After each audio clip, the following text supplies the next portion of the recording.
Regresamos a Sin Filtro, gracias por su sintonía. La etiqueta de la noche SF, baja inversión. Estamos hablando con Fernando Espina y Daniel Herring.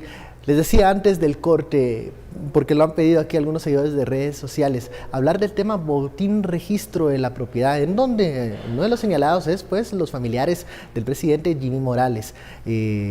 Específicamente, uno de ellos por 90,000 quetzales, el tema de las canastas y todo esto.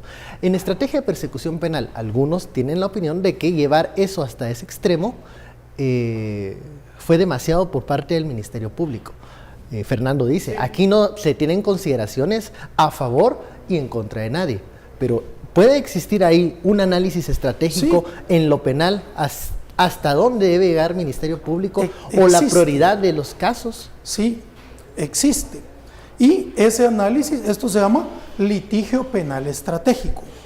Y regresamos una vez más a hablar del mandato de la CICIG y del MP.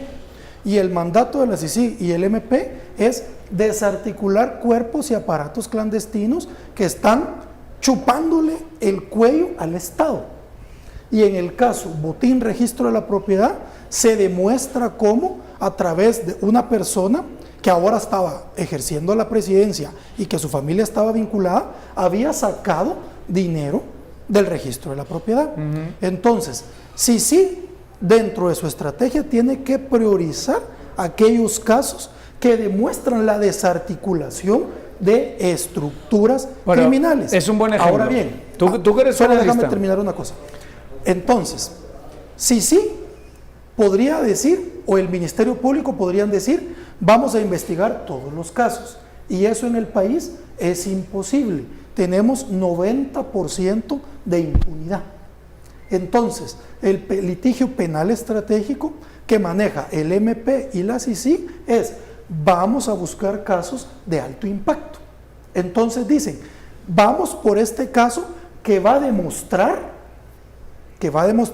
lo podrido que está el sistema. Estrategia penal. Estrategia penal, porque se llama litigio penal estratégico. Y cuando demuestras eso, no hubieran habido con problemas. Intencionalidad política. Claro, no hubieran habido problemas de desaceleración, problemas de tal, si hubieran dejado que estos procesos en contra del presidente siguieran su curso. Y si el presidente hubiera salido culpable, otro presidente. Yo no la creo... institucionalidad es a prueba de balas. No, hombre, no vengan con el discurso de que quitar a Jimmy es... No es por el caso del presidente, ni por el caso de la familia del presidente, ni por el caso de financiamiento del presidente que está pasando todo esto. Aquí están pasando cosas sistémicas muchísimo más profundas que los casos presidenciales. Por ejemplo, lo que está pasando es que tenemos unas leyes muy malas para operar el Estado. Tenemos una ley de contrataciones, por ejemplo, que hace prácticamente imposible que ciertas unidades del Ministerio de Salud puedan ejecutar, porque no se pueden generar las juntas licitadoras. Entonces, a lo mejor hay un problema en el diseño de la ley. Tenemos un problema clarísimo en Contraloría, que se habla poco. Contraloría se subió a todo este proceso que empieza en 2015 y dice, aquí vamos a meterle a todo el mundo. Y entonces empieza, ahí sí, de una forma para mí completamente irresponsable, a tirarle errores, y en muchos casos a irse a lo penal por cosas que no se tienen que ir a lo penal. Y empiezan a generar esa desazón en el funcionario diciendo, ¿quién va a firmar? ¿Quién va a firmar en medio de todo esto? Con la fortaleza presidencial que tengo y con Contraloría aquí diciéndome que me va a poner una multa de ese tamaño o me va a poner un proceso penal, aquí que firme su abuela. Nadie. Sí, yo estoy de acuerdo, pero eso entonces tú ahí tienes... pero eso es una cosa completamente distinta. Pero es un problema que tiene que ver con el efecto sistémico y que no pudimos generar esas reformas para hacer la transición a un nuevo tipo de sistema. Y claro que está muy por encima de eso y que trasciende muchísimo el caso concreto del presidente, ya sea en su vertiente familiar o en su vertiente de financiamiento ilícito. Lo tradicional ha sido que las juntas de licitación están alineadas con las empresas, como el caso negociantes de la salud, ¿verdad? Que entonces viene el gobierno, nombra en una institución como el ICS a personas que van a llegar con el objetivo de sacar dinero a través de los negocios de salud y nombran a personas que van a escoger a la empresa que le va a dar la mayor mordida. Entonces, eso está claro. Es que a lo que yo quiero llegar es, a ver, tenemos un sistema corrupto y las leyes no están hechas por casualidad. Las leyes fueron creadas por corruptos, promovidas para que en este momento no hay un sistema. En el caso de contrataciones, Fernando, en el caso de contrataciones, se hizo en el espíritu de poder tener un sistema menos corrupto. Se hizo en 2015, pero esa misma reforma que estaba con ese espíritu de vamos a ser los más puros y limpios del mundo, no tuvo en cuenta la capacidad administrativa del sistema de lidiar con unas normas así. Ese es un problema sistémico que tiene que ser tomado en consideración. Una vez más, no. Ahora, pareciera que las instituciones están muy ocupadas en este momento en buscar casos penales para demostrar que están trabajando. Ya lo mencionabas en el caso de la Contraloría, porque si no presento casos penales van a decir estoy apañando, y soy parte de la lucha contra la corrupción. Venga, a los así también, y digo, ahí hay todo tipo de dinámicas, porque dentro de Contraloría no ha sido la institución más limpia del mundo, ¿verdad? Entonces dentro de Contraloría hay gente que tiene... ejemplos aquí. Dentro de Contraloría hay gente que tiene sus mañas y dice, mire, está todo este tsunami, pero después del tsunami, ¿qué viene? ¿Qué viene después de eso? Espérate, mejor le tiro temas penales a todo el mundo para cuando pase el tsunami yo tenga algo con lo que negociar. Y eso es un incentivo hiperperverso del sistema que no ha sido llenado, que no ha habido una propuesta de transición en todo este proceso. Te voy a hacer una pregunta como abogado, volviendo al caso del hijo de Jimmy Morales. ¿De verdad no crees que Fiscalía y que CICIG no tenían otra opción de cómo digamos, plantear el caso, abordar el caso? No sé, o sea, era la única opción que tenían. No podían. Vamos a ver, lo que yo veo, que no soy ningún experto en derecho penal, pero lo que yo veo es que es alguien que la misma CICIG dice no se vieron beneficiados de eso, de esa falsificación de facturas. Tienes a una persona que confiesa en una declaración que es casi tierna, que es la primera declaración que da el hijo de Jimmy, y dice, sí, yo lo hice así, lo hice por esto, lo hice de esta manera, y todo encaja.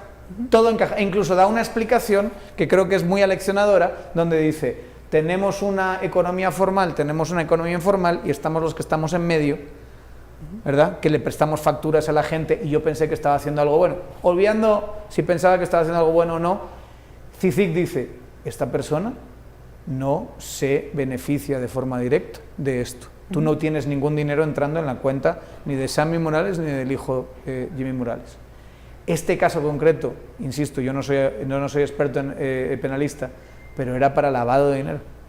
Ahí entra la estrategia de litigio. No. Yo sí creo, y ha habido varios juristas que en este proceso han salido y han dicho, no puede ser lo que están diciendo porque hay una interpretación de ese tipo de delito y le tendrían que ir imputado con este otro delito que tenía una categoría bastante inferior y que hoy podríamos tener... Déjame que te explique, pues. A ver, en este caso, como en todos los casos, hay unas cosas que se llaman los verbos rectores, y el Ministerio Público no puede iniciar un proceso si la acción que la persona desarrolló no cae en el verbo rector. Entonces, en este caso, no importa que él confiese. Es más, lo que sí pudo haber pasado, Daniel, era que se consiguiera un procedimiento mucho más rápido en lo que él aceptara su culpabilidad. ¿La aceptó? Porque eso es otra cosa. Que él diga, ¿saben qué?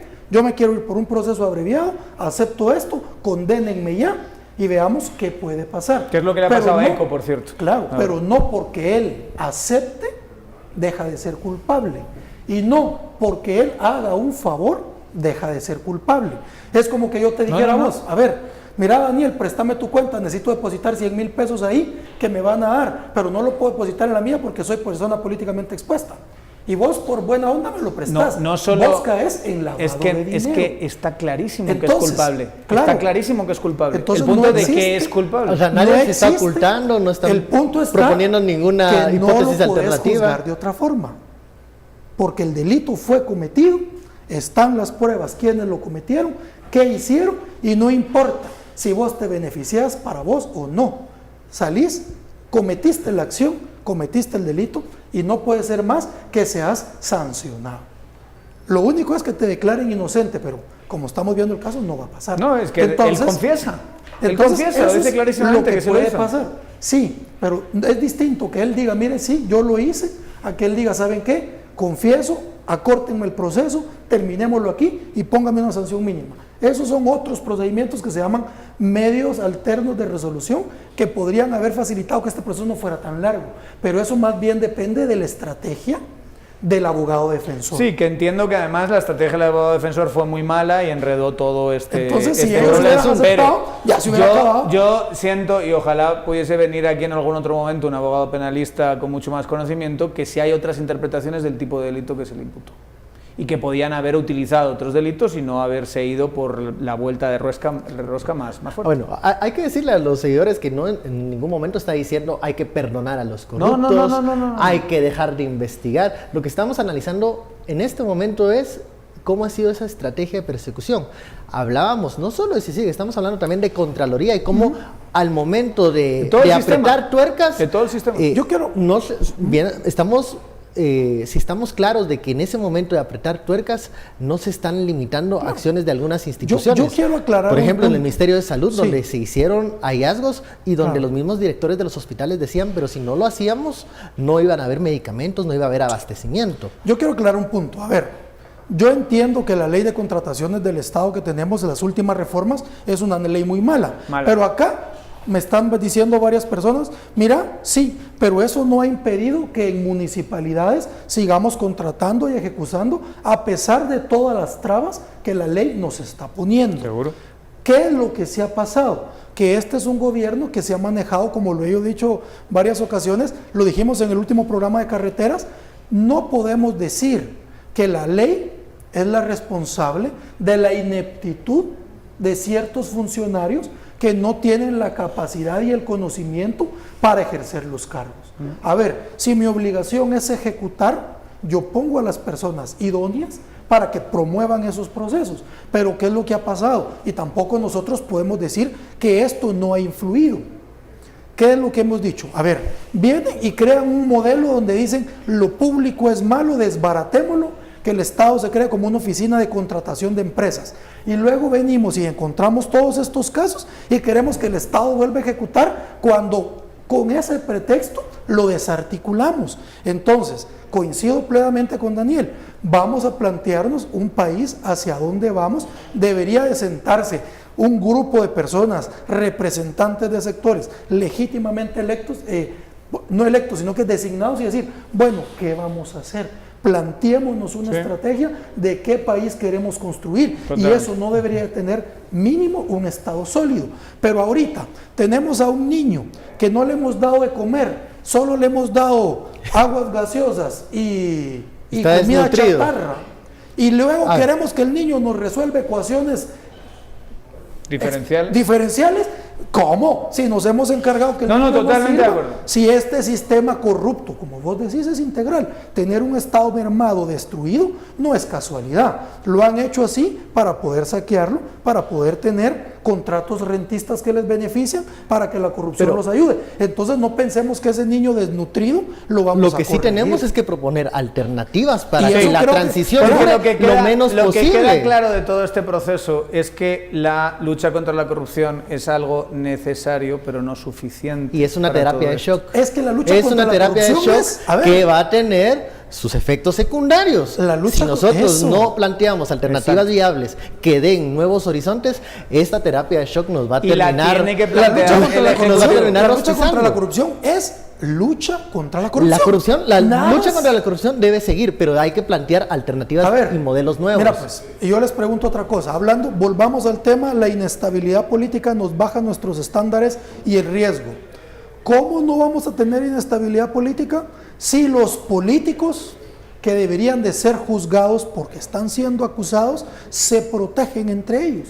Entonces, ¿cómo vamos a permitir que un ejecutivo que es acusado de ciertos delitos y que hace una componenda con los otros dos poderes y se tapan entre los tres, porque no hay que olvidar que el Congreso nombra a la Corte, que el Congreso es el que se encarga de decir si sí o no el antejuicio, ¿cómo y la logras? Corte?